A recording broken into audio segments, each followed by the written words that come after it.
Bakit si Satanas ay lumaban ng husto para sa katawan ni Moises? Kaunting mga tao ang namumukod tanging kapansin-pansing gaya ni Moises. Mula sa prinsip hanggang sa pastol na nang maglaon ay naging isang propeta. Hamunin niya ang isang imperyo, pamunuan ang isang bansa, at magiging driver ng banal na batas na humubog sa mga sibilisasyon. Ipinanganak sa isang mundo kung saan ang kanyang sariling hininga ay isang gawa ng paghihimagsik. Si Moses ay lumabas mula sa mga tambo ng Ilog Nil, na iniligtas mula sa tiyak na kamatayan sa pamamagitan ng kanyang sariling kamay. Pamilya na naghahangad na wakasan ang kanyang buhay. Ang kwento ng taong ito ay hindi lamang tungkol sa pagpapalaya at batas, kundi isa ring nababalot ng malalalim na misteryo. Ang mga araw ng buhay ni Moises ay namarkahan ng mga mahimalang tulad ng kanyang paglisan sa mundong ito. Iniulat ng Deuteronomio na si Moises ay 120 taong gulang nang siya ay namatay. Gayunpaman ang kanyang mga mata ay hindi mahina o ang kanyang lakas ay nawala, at ang pinakamisteryoso sa lahat ay walang nakakaalam. Hanggang sa araw na ito ang lugar ng kanyang libingan isang buhay na nagsimula. Napapaligiran ng misteryo, tila nagtatapos ito sa katulad na paraan. Sino, kung gayon, ang taong ito na si Moises? Bakit ang kanyang buhay at kamatayan ay nababalot ng mga enigma? Habang ginalugad natin ang kanyang pinagdaanan, hindi lamang tayo naglalakbay sa kasaysayan, kundi sa puso ng pananampalataya, misteryo at banal na layunin. Handa ka na bang tuklasin ang alamat na si Moses? Bakit napakahalaga ni Moises kay Satanas? Si Moises ay itinadhana na maging tagapagpalaya ng mga Hebreo, ang piniling mga tao. Sa pamamagitan ng pag-akay ng Diyos sa kanila palabas ng Ehipto at patungo sa lupang pangako, inihahanda niya ang yugto para sa pagdating ng Mesyas na si Jesucristo, na laging sumasalungat sa mga plano ng Diyos. Ay nakita ni Satanas si Moises bilang isang banta. Kung mapipigilan si Moises, marahil ay maaring hadlangan ang banal na plano sa ang dakilang kosmikong pakikibaka sa pagitan ng mabuti at masama. Si Moses ay isang pangunahing manlalaro. Ang kanyang kwento ay nagpapaalala sa atin na anuman ang ating nakaraan, anuman ang ating mga pagkakamali, ay may plano ang Diyos para sa bawat isa sa atin, at walang puwersa, kahit si Satanas, ang makakalaban dito habang sumusulong tayo sa pamamagitan ng pananampalataya. Ang kamatayan ni Moses ay nagmarka ng pagtatapos ng paglalakbay ng isang tao na halos humantong sa isang buong bansa sa kanilang lupang pangako, ngunit hindi nakapasok dito sa huling sandali. Ang kwento ni Moses ay sabay-sabay na nagbibigay inspirasyon at misteryoso, at ang kanyang pag-alis sa mundong ito ay marahil ang isa sa mga pinakanakakahintong sandali sa kasaysayan ng Biblia. Siya ang pambihirang pinuno ng mga Israelita at gumugol ng ilang dekada sa paggabay sa kanyang mga tao.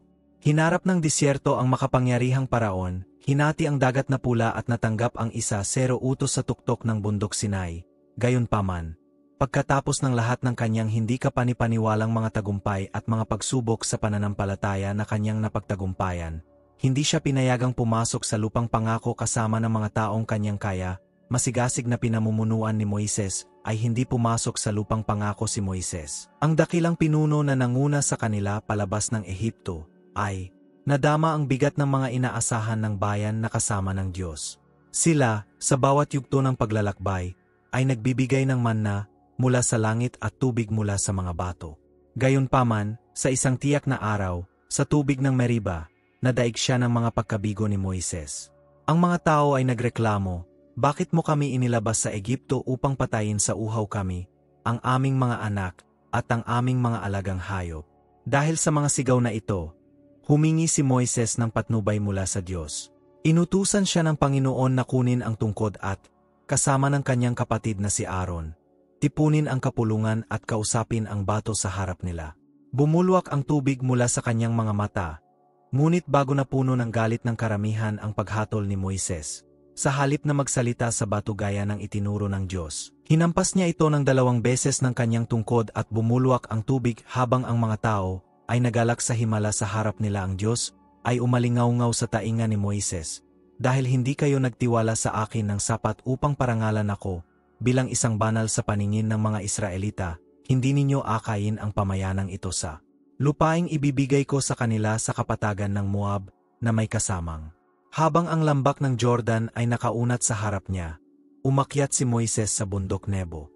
Inihayag ng Diyos ang malawak na kalawakan ng lupang pangako, mula sa gilid hanggang sa Dan, isang lupaing dinadaluyan ng gatas at pulot-pukyutan, ang lugar na inaasam-asam ng mga Israelita sa mga henerasyon. Nakita mismo ni Moses ang kagandahan ng lugar na ito, ngunit naunawaan din niya na hinding-hindi siya tutuntong doon. Ganito ang sinasabi sa atin ng kasulatan: si Moises, ang lingkod ng Panginoon, ay namatay doon sa lupain ng Moab, ayon sa salita ng Panginoon, at inilibing niya siya sa Libis. Lupain ng Moab sa harap ng Bet-peor, ngunit walang nakakaalam, hanggang ngayon ang lugar ng kanyang libingan ang Diyos mismo, ang nag-ingat kay Moses sa kanyang mga huling sandali, isang patotoo sa espesyal na buklod na kanilang pinagsaluhan, ngunit ang nakakaintriga ay ang libing na walang monumento, na walang kalakihan. Libingan na walang santuwaryo upang bisitahin sa paraang angkop sa kababaang loob, na madalas na ipinakita ni Moises sa kanyang huling pahinga, ay nananatiling isang misteryong itinago ng Diyos, na itinago ng tao ang lokasyon. Ang misteryong nakapalibot sa libingan ni Moises ay isa sa mga tanong ng Biblia na hindi nalutas. Ang pagtatalo na binanggit sa sulat ni Judas ay isang maikli ngunit makapangyarihang mensahe na humihimok sa mga mananampalataya na tumayong matatag sa pananampalataya at masiglang ipagtanggol ang pananampalatayang naibigay na sa mga banal. Pagkamatay ni Moises, nagkaroon ng pagtatalo sa kanyang katawan. Si Satanas, ang kalaban, ay nakakita ng pagkakataon at lumapit sa lugar kung saan inilibing ang bangkay. Si Judas, nang sinusubukang hikayatin ang mga tapat, ay nagbabalik tanaw.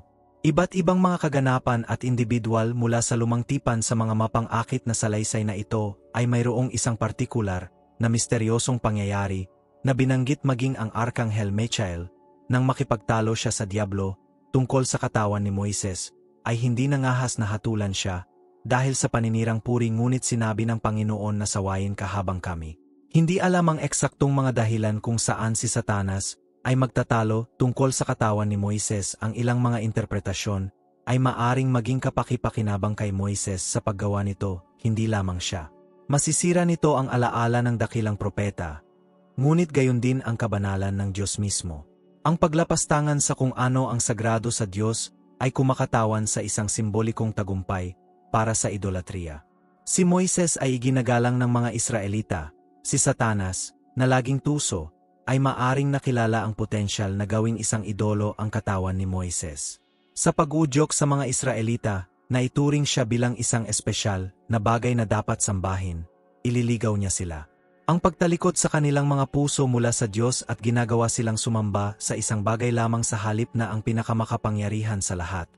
Gayunpaman ang mga hangarin ni Satanas ay hindi walang hamon.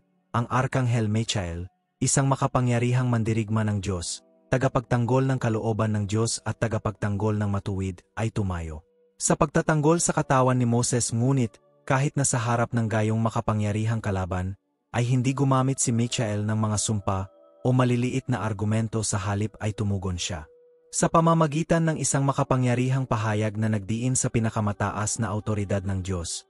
Si Michael ay nagpahayag ng malalim na karunungan. Pinaalalahanan niya si Satanas na hindi para sa atin ang magdesisyon o humatol, kundi para sa Diyos, ang kapalaran ng katawan ni Moises. Tulad ng lahat ng bagay, ito ay nasa mga kamay ng Panginoon. Ang buhay ni Moises ay nagtuturo sa atin ng maraming aral, pananampalataya, tiyaga, pamumuno, at ang kahalagahan ng isang matalik na kaugnayan sa Diyos.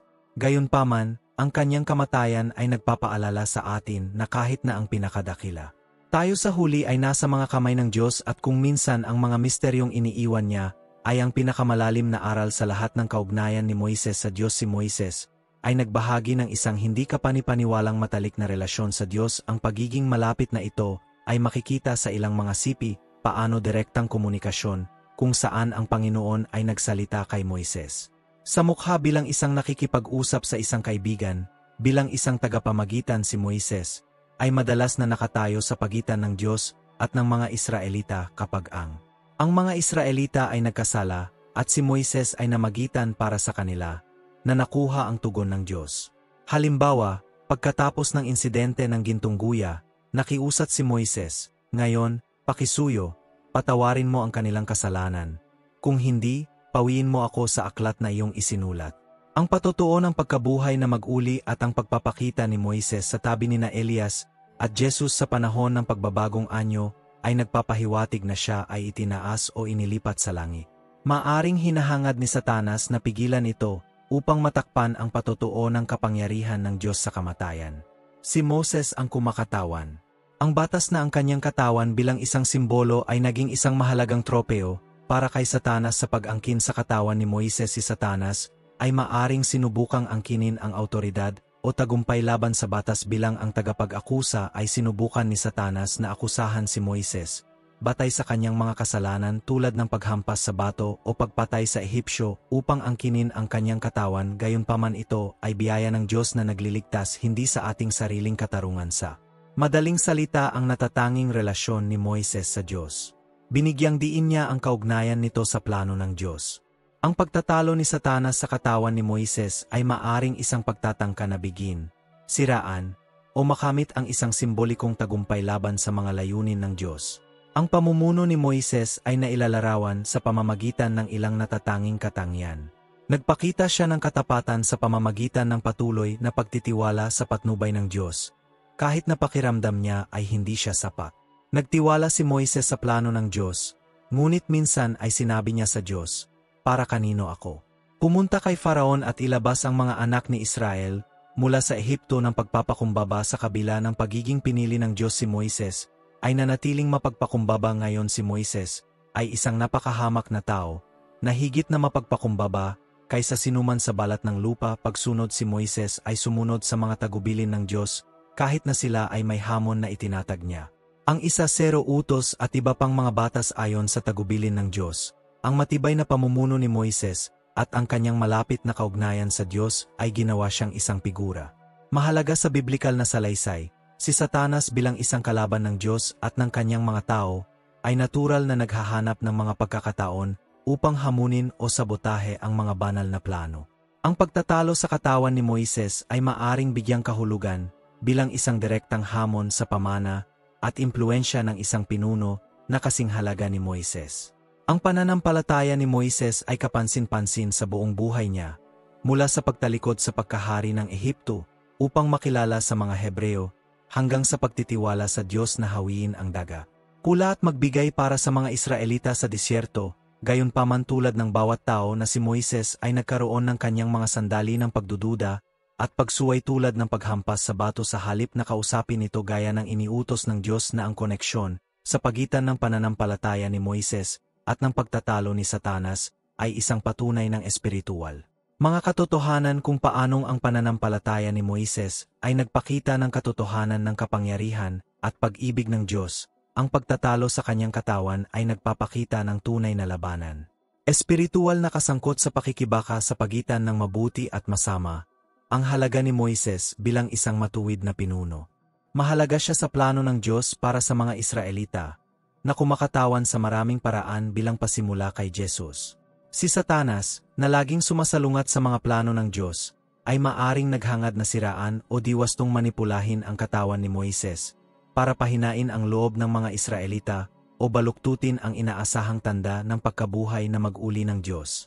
Ang ilang mga teologo ay nag-iisip na ang pagtatalo sa katawan ni Moises ay maaring umasa sa mga tema ng ang muling pagkabuhay at ang hinaharap na labanan laban sa kamatayan. Sa pagbabagong anyo, nagpakita si Moises sa tabi ni Jesus na nagpapahiwatig na siya ay buhay at maayos sa harapan ng Diyos. Ang pagtatalo sa kanyang katawan ay makikita bilang huling pagtatangka ni Satanas na angkinin ang tagumpay laban sa isang lingkod ng Diyos, tagumpay na kung saan siya hindi makakamit, habang ang eksaktong mga detalye kung bakit nais ni Satanas ang katawan ni Moises ay manatiling isang misteryo. Ang ulat ay nagsisilbing isang potensyal na paalala ng mga labanan espiritual na lumalampas sa pangunawa ng tao. Itinatampok ng kwento ang kahalagahan ng pananampalataya, pagtitiwala sa soberanya ng Diyos, at ang pangangailangang maging mapagbantay laban sa mga panlilinlang ng kaaway.